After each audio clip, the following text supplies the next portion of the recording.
उससे युद्ध कर,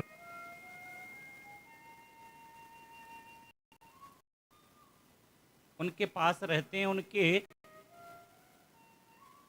दूत के रूप में भगवान श्री हनुमंत लाल सुग्रीव जी के पास।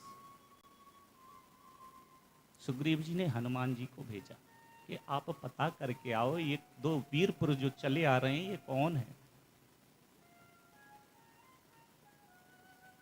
श्री हनुमान जी महाराज चलते हैं। अच्छा ये बताइए, हनुमान के विषय में क्या क्या जानते हैं? हनुमान किसे कहते हैं?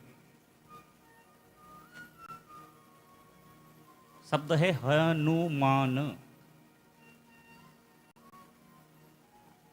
इसके दो तात्पर्य हैं। पहला तात्पर्य शाब्दिक भाषा में ज्यादातर हम जिसे जानते हैं वो है हनुमान। हनु बोलते हैं इस ठुड्डी को, जिसे हम चिक बोलते हैं, ये वास्तविकता में इसको हनु बोलते हैं, हनु। और मान बोलते हैं टेढ़े को, जिसकी ठुड्डी टेढ़ी है वो हनुमान है। लेकिन संत कहते हैं महाराज ये ठीक नहीं। तो क्या है? बोले हनुमान का अर्थ होता है हननः मानम मानः सह हनुमान। जिसने अपने मान का, सम्मान का, ईगो का, इज्जत का हनन कर दिया। हनन मीन्स खर्च कर दिया, कोई चिंता नहीं है, वो हनुमान है। जिसने अपने मान सम्मान को अलग रख दिया वही हनुमान है।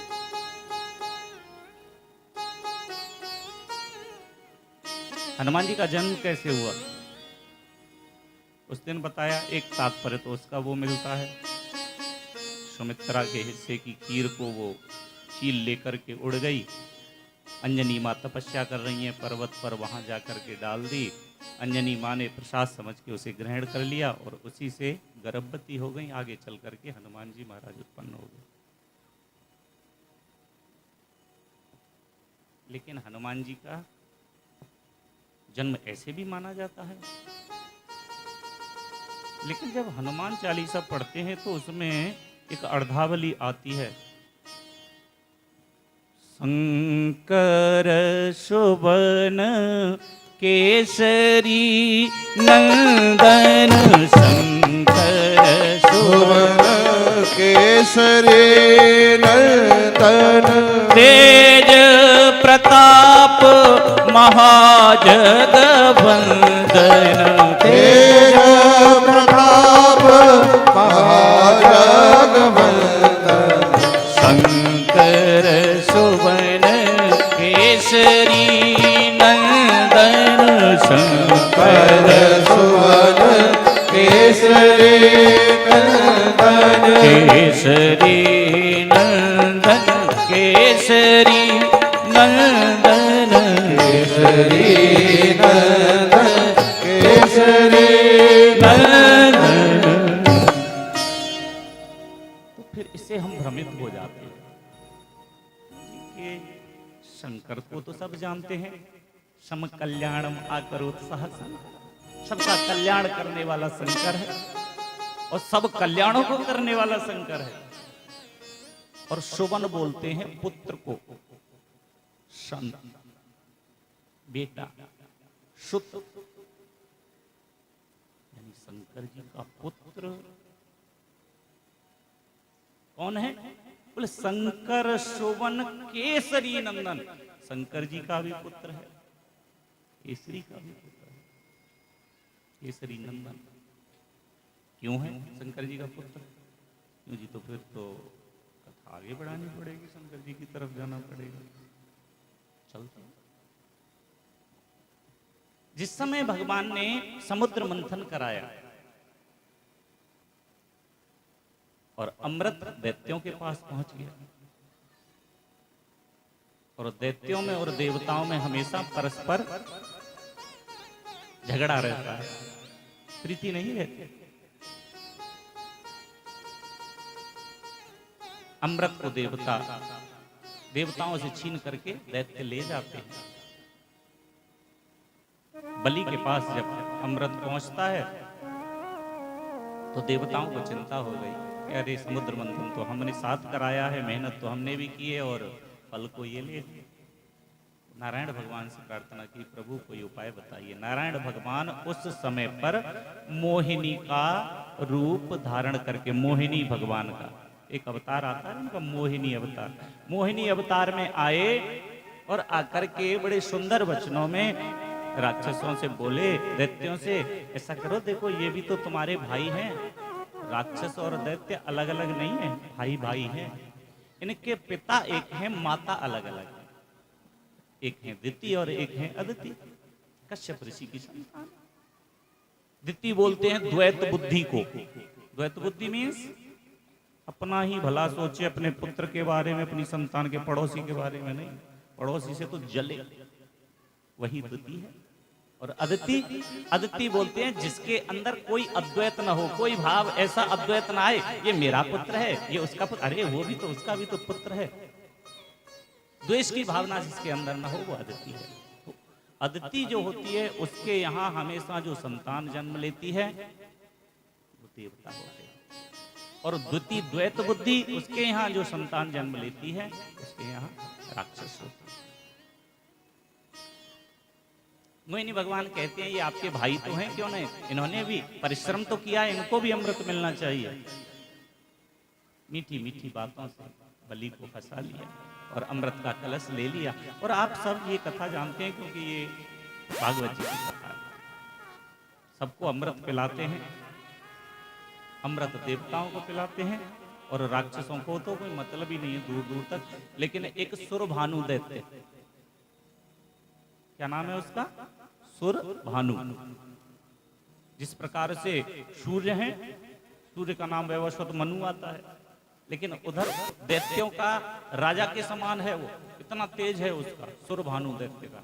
सुरभानु दैत्य सूर्य और चंद्रमा के बीच में आकर के बैठा, अमृत पिलाया। सूर्य और चंद्रमा ने कहा महाराज ये तो दैत्य है। भगवान ने कहा अच्छा। भगवान ने सुदर्शन चक्र का आवाहन किया, उसका गर्दन काट दी, धड़ अलग हो गया, सिर अलग हो गया, लेकिन अमृत पी चुका था इसलिए मरा नहीं, उसके दो हिस्से हो गए। सुरभानु दैत्य को ही हम राहु और केतु के नाम से जानते हैं। यहाँ पर एक विषय पे और मैं चर्चित आपको करता हूँ। अमृत की जो बूंदें उसके गले के अंदर गई हैं तो गले में कंठ तक ही अमृत गया था, और जब वो चक्र सुदर्शन से काटी गई गर्दन तो अमृत की कुछ बूंदें पृथ्वी पर गिर पड़ी। उसके खून के साथ, रुधिर के साथ, रक्त के साथ जब बूंदें गिरी तो महाराज वो वनस्पति पर पड़ी, और वही वनस्पति आज के समय में अमृत बन करके उत्पन्न हो गए हैं। उस वनस्पति का नाम है अनियन एंड गार्लिक।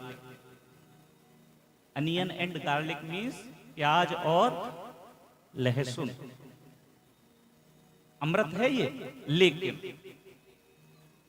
अमृत है, आपके अंदर अमृत का काम करेगा, लेकिन इसको उपयोग वो कीजिए जो राक्षस का झूठा खाना चाहते हैं, क्योंकि सुरभानु दैत्य के झूठा है, ये गले में से निकला है, इस कारण से ये उसके गले में से बाहर निकला। इसलिए इसको पूजा इत्यादि में और जो कर्मकांडी ब्राह्मण होते हैं उसको निषेध मानते हैं कि हम किसी दैत्य का झूठा थोड़ी खाएंगे। इस कारण से अनियन एंड गार्लिक जो है इसको बिल्कुल निषेध कर दिया, निवेदन कर रहे हैं। तो मोहिनी भगवान ने ये अवतार धारण किया और देवताओं को अमृत पिला करके अंतर ध्यान हो गई। इसको सबने देखा, लेकिन भगवान भोले शंकर इस स्वरूप को नहीं देख पाए। बहुत ध्यान से सुनो, क्यों? क्योंकि भगवान भोले शंकर जैसे ही समुद्र मंथन हुआ तो पहले हलाहल जहर निकला, और जहर को पी करके तो भगवान भोले शंकर विश्राम करने के लिए चले गए। विश्राम करने कहाँ गए? बोले जहर पी लिया है, अब पता नहीं अपच न हो जाए, इस कारण से भगवान की समाधि में जाकर के बैठ गए। कहाँ पता है किसी को कहाँ बैठे? माता जी कह रही कैलाश पर्वत पर। चित्रकूट गए हो? चित्रकूट बांदा जिला सुना है? बांदा जिला यूपी और मध्य प्रदेश का बॉर्डर पड़ता है। बांदा जिले में हिस्ट्री में आज खोजना, इतिहास में, कि भारत का सबसे ऊंचा किला कौन सा था। तो आपको निकल करके आएगा बांदा जिले में कालिंजर का किला सबसे ऊंचा था। तो कालिंजर में आज भी भगवान की वही मूर्ति विश्राम कर रहे हैं वहाँ भोलेनाथ। औरंगजेब का जब राज्य आया है तो उसने वहाँ पर मूर्तियों को 4400 मूर्तियां हैं, हमारा सब स्टाफ देख के आया 4400 मूर्तियां हैं, लेकिन एक भी मूर्ति साबुत नहीं मिलेगी आपको, खंडित कर दी है सब। तो वहां पर विशेषता क्या है कि भगवान भोले शंकर ने जब जहर का पान कर लिया है तो भगवान भोले शंकर उस जहर को पीने के बाद गर्म हो गए हैं। इतनी गर्मी उनके शरीर के अंदर पैदा हो गई है कि पसीने से लथपथ हो गए हैं। तो वहां जाके विश्राम किया है। आज भी उस जो भगवान भोले शंकर की प्रतिमा बनी हुई है, शिवलिंग जो बना हुआ है, उसकी विशेषता है। आप गर्मी में जाइए, आप सर्दी में जाइए, आप बारिश में जाइए, किसी भी मौसम में जाइए, लेकिन उसके कंठ पर से पसीना नहीं सूखता। ऑटोमेटिकली पत्थर में से पसीना आता है भगवान भोले शंकर की शिवलिंग में से। हमने कहा हम भी परीक्षण करके देखें। मैंने कहा शायद कोई जल चढ़ा गया हो, निकल रहा हो। तो हमने ऐसे कॉटन का कपड़ा लेकर के 2 बार 3 बार कई बार पहुंचा, लेकिन जैसे ही पहुंचे फिर वहां से निकलना सुधारा। तो ऐसा वहां हमने पूछा, वहां के जो भक्त थे, पुजारी इत्यादि, बोले